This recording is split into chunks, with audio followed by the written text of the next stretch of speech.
In the beginning of Season 3, Sam is running after their camp at the Fist of the First Man was overrun by whites.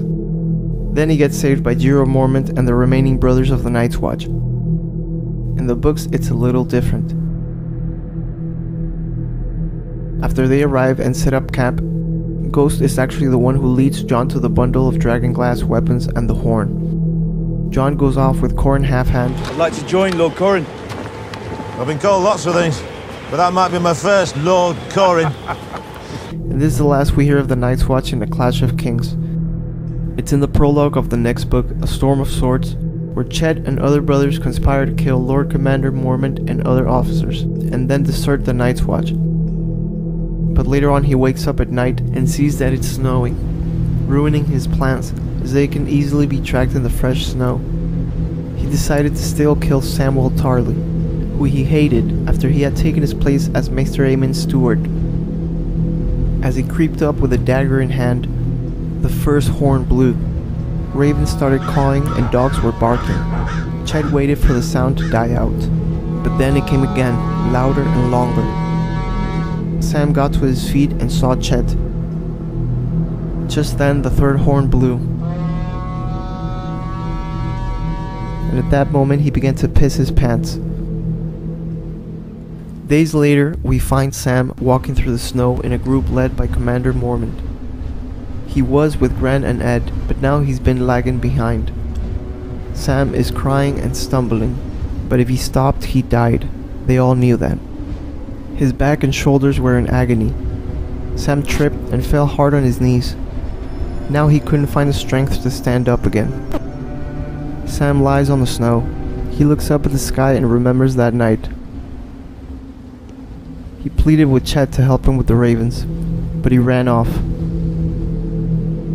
In the book, Sam did manage to send ravens to Castle Black and Shadow Tower. He put on his hooded cloak, buckled his sword belt, and grabbed the rest of his things. Then he realized he didn't know what to do next. Lost and scared, he couldn't see anything past 3 yards. Awkwardly, he drew his sword and began walking through the snow. He saw some men from Shadow Tower and felt safer, so he followed them. They reached the low stone wall that went around the hill. The Black Brothers stood with swords and spears. Sam stood behind them, looking for Gren and Ed, but everyone around him were strangers.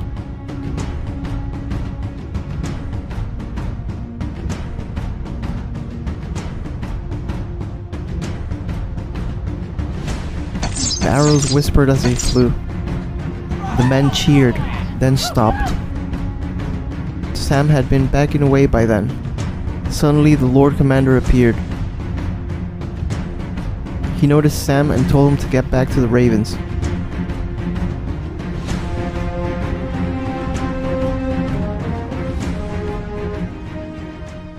He got back and began to write messages on parchment ahead of time.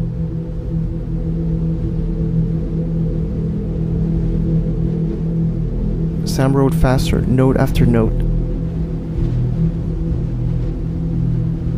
Then one of the soldiers came out of the darkness and fell in front of Sam and crawled closer to the fire before he died.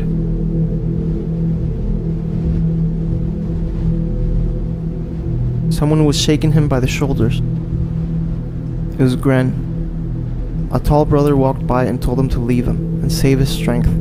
Gren helped Sam to his feet, but as soon as he let go, he fell back on the snow.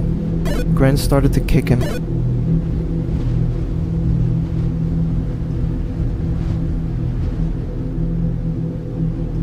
He started remembering again how at the Fist, when he knew the battle was lost, he was so scared all he could do was open the bird cages.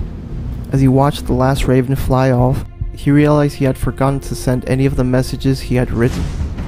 He then sees the dead coming over the stones, with arrows through their faces and throats. He saw one of the brothers from Shadow Tower shoving a spear through the White's belly. The White then reached and twisted the man's head around until blood came out of his mouth. Sam starts to run for his life, until he finds himself with a ranger and some archers. The old ranger, Sir Augie, was on his knees, staring at the chaos around them, until a riderless horse came by and kicked him in the face. The archers kept firing arrows into the darkness. Sam saw one when he got hit by a fire arrow, but there were a dozen more behind it. The bowmen had no more arrows now. Sam, without thinking, took the horse and rode away towards the sound of horns. Sam finds Ed and stops.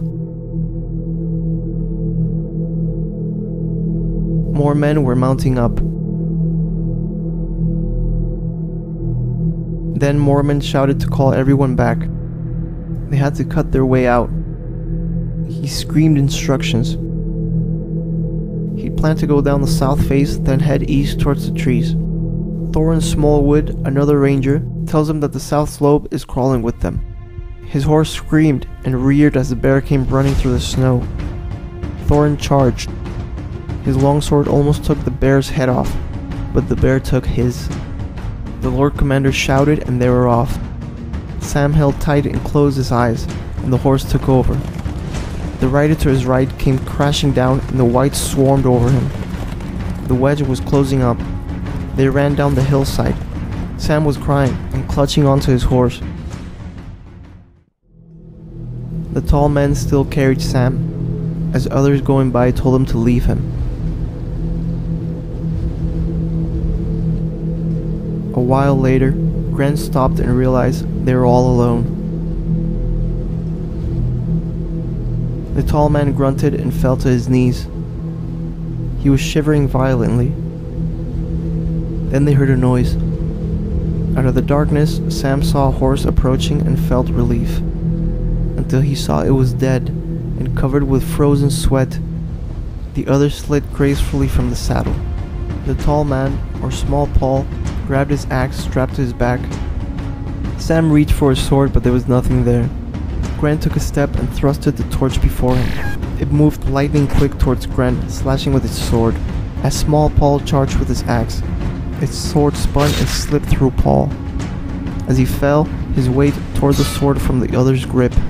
Sam stumbled forward, running with his eyes closed, holding the dagger blindly out in front of him. He heard a crack. It screamed and fell, and started to quickly melt and dissolve away.